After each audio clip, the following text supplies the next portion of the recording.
On today is coonery and buffoonery, and I know it's making a lot of money, breaking records, but we could do better. Is my answer to Spike Lee. Go to hell. I will punch the hell out of you. Say something. Spike Lee and Tyler Perry, two incredibly talented filmmakers, have both left an indelible mark on the film industry. However, despite sharing the same profession, they don't exactly see eye to eye. You might be familiar with Tyler Perry's sassy and outspoken personality, but did you know that their feud dates all the way back to 2009? That's right, it's been simmering for quite a while, and the tension between them has reached a boiling point. Now, why is there so much fuss about their differences? Well, rumors have been swirling, especially about Tyler Perry allegedly exerting a great deal of control over artists, particularly black artists in the industry. It's this controversy that has Spike Lee spilling the beans, sharing all the information he has. And let me tell you, what he's revealing promises to add a lot of excitement to this ongoing saga. So what exactly did Spike Lee say? Well, you'll want to stick around and watch this video all the way to the end, because the revelation he's about to make is nothing short of mind-blowing. It's a clash of the titans of the world of cinema, and the drama behind the scenes is just as captivating as the films they create. From you as a director and an African American, that Miracle at St. Anna won't get the same audience as Spike Lee and Tyler Perry, both renowned black film directors with impressive careers spanning the past 30 years, have had a long-standing feud. The origins of this feud can be traced back to as early as 2009, when an interesting incident unfolded. During a conversation at the 14th Annual Black Enterprise Conference in 2009, Spike Lee shared his thoughts on the portrayal of black individuals in film.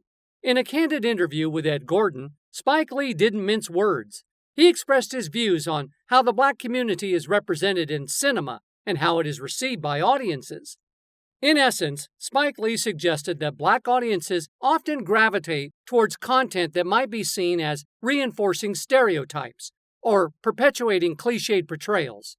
He stated, in his view, there was a preference among black viewers for what he referred to as shuck and jive performances. He implied that sometimes these performances could perpetuate negative stereotypes or be seen as less than authentic. This candid discussion sparked a significant conversation within the black film community, and it laid the groundwork for the tension that would develop between Spike Lee and Tyler Perry in the years to come. The dehumanization and the degradation of not just black people, but people of color, women, Native Americans, Hispanics, and all the damage that's been done through the imagery throughout the history of... Now let me throw in my comments on this. Tyler Perry, no doubt, has a talent for funny impersonations and comic timing that's off the charts. But some of his stories with life lessons and those black characters who stumble through their words while dressed in flashy outfits might feel like they belong to another era. On the other hand, Spike Lee is not a fan of that. In fact, he believes that Tyler Perry might unintentionally be doing the bidding of influential figures in mainstream Hollywood. In Spike's view, there's got to be a better way to make folks in the black community chuckle without resorting to these over-the-top portrayals of bumbling black men who seem like they can't remember their own names unless it's literally carved on their faces. Sure, Tyler Perry has a real knack for getting black folks to pack theaters and laugh, especially with his colorful depictions of larger-than-life, stereotypical black women. But Spike Lee is all about fighting for fairness and equal opportunities for black talent in the American movie world throughout his career. Tyler Perry has indeed made it big as one of the most popular figures in American entertainment. His dramatic works are known for their unexpected plot twists that keep audiences hooked. Some folks applaud him as a champion of black entertainment, but others, including Spike Lee, have raised questions about how his work impacts the industry. On the other hand, Spike Lee has had a unique vision for his art. He aimed to achieve something entirely distinct, using his craft to master the realm of political cinema. This was evident in his masterpieces like Do the Right Thing. Through his films, he fearlessly delved into intricate subjects, such as America's turbulent history and the pervasive racism deeply rooted in the country's governing structures. Lee's cinematic vision was characterized by a raw and potent energy that had the power to captivate audiences. His films had the ability to open viewers' eyes to different socio-economic realities, shedding light on important issues. When discussing the landscape of black art, Lee emphasized the importance of personal artistic liberty for creators. However, he didn't mince words when it came to his criticism of artists like Tyler Perry. Lee believed that creators like Perry were perpetuating racial stereotypes while capitalizing on the less admirable aspects of American audiences. He felt that every artist should have the freedom to pursue their creative endeavors, but he remained critical of what he perceived as prevalence of content that he described as coonery and buffoonery in contemporary media. In addition to these concerns, Lee also pointed out the problematic symbols presented in Perry's work, particularly in his drama productions. For him, the imagery portrayed in these productions was deeply troubling and raised important questions about the impact of such representations on broader perceptions and stereotypes. In response, during an interview on Chris Wallace's show, Tyler Perry addressed the criticisms he faced head-on. He wasn't shy about acknowledging that he had heard it all before. Perry defended his popular character Medea, explaining that the attacks against her, in his view, were a product of elitism within the black community. Perry passionately argued that his stories drew heavily from his own childhood experiences, particularly the time he spent with his mother and her circle of friends. He wanted to make it clear that his entertainment brand was born out of love, a genuine connection to the people, and stories that shaped his upbringing. He expressed his frustration with a segment of society, especially among black people, who sometimes look down on certain aspects of their own culture. For Perry, the movies he created were a tribute to the people he grew up with and aimed to represent. He believed that when critics dismissed these stories as unimportant or embarrassing, they were actually dismissing the experiences of countless black individuals. According to him, the success of his work lay in its resonance with those who recognized and related to the characters and situations he portrayed.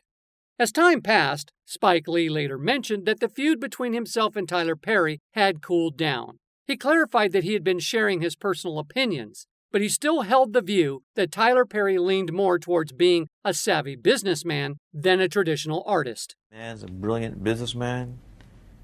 He's doing what he does. Tyler Perry recently mentioned that the poor reviews for his Medea movies made it harder to get the green light for his ambitious project, Jazzman Blues. Meanwhile, Academy Award winner Spike Lee has been vocal in his criticism of Perry's work. While acknowledging the commercial success and record-breaking achievements of the Medea franchise, Lee emphasized that there's room for improvement. He believes that audiences make a significant impact through their choices, whether it's where they spend their money, their time, or their attention. Lee pointed out that Perry has a massive and dedicated fan base, and he's made smart decisions in building his brand. However, Lee remains troubled by the imagery presented in some of Perry's work, a point he has consistently raised. In 2011, Perry responded to Lee's criticisms in a straightforward and somewhat fiery manner during an interview with the Wall Street Journal. He expressed his frustration with Lee's ongoing commentary on his work, stating that he was tired of hearing about it. Perry didn't mince words, saying, "Spike can go straight to hell. You can print that. I am sick of him talking about me. I am sick of him saying this is a buffoon. I am sick of him." Here's my answer to Spike Lee. Go to hell. I will punch the hell out of you. But last year, Tyler Perry mentioned that although Spike Lee had been quite vocal in critiquing his work, he wanted to show respect for Lee's role in his own success. So in June 2022, Perry decided to name one of the sound stages at his studio after Spike Lee. Perry explained that despite any disagreements, he couldn't ignore the huge influence Spike Lee had on his own career. He recognized that if it weren't for Lee's groundbreaking work and contributions to the film industry, he might not have enjoyed the success he enjoys today, saying, "I honored him because I don't care what he said. How can I ignore his contributions? Had he not done what he did, I wouldn't be here." But why was Spike Lee so respected in the industry that despite their feud, Perry still recognized him? Well, Spike Lee's influence in the world of filmmaking and beyond is substantial, which is why his actions, including his criticisms of Tyler Perry, carry weight. Lee's career spans various roles, from directing and producing to writing and acting in both feature and documentary films. His extensive body of work, encompassing nearly 40 films, has earned numerous accolades, including an Academy Award for Black Klansman and an Emmy Award for the documentary When the Levees Broke. Lee's powerful storytelling has made him a prominent voice on issues of race, racism, and broader societal concerns over 3 decades. His work has garnered him the Directors Guild Lifetime Achievement Award, showcasing his lasting impact on the industry.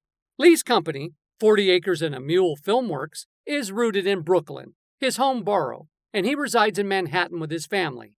His stature as a cultural icon and social critic, coupled with his remarkable career, makes him an influential figure in both the film world and the broader cultural landscape. On the other hand, Tyler Perry is no less decorated as an artist. Despite the differences that sometimes arise between Perry and figures like Spike Lee, Perry's accomplishments are noteworthy. He has created an empire with an impressive portfolio that includes 24 feature films, 20 stage plays, 17 television shows, and 2 New York Times best-selling books. His work has not only attracted large audiences, but has also played a role in building communities, particularly through his Tyler Perry Studios in Atlanta, Georgia. Both Perry and Lee have made significant contributions to the world of entertainment, albeit through different approaches and styles. Their influences and success serve as a testament to the diversity and richness of creative expression within the industry. But what do you guys think about this? Do you think Spike Lee was right? Comment down below, and while we wait for more updates, make sure to watch this next video where we reveal even more shocking drama in Tinseltown.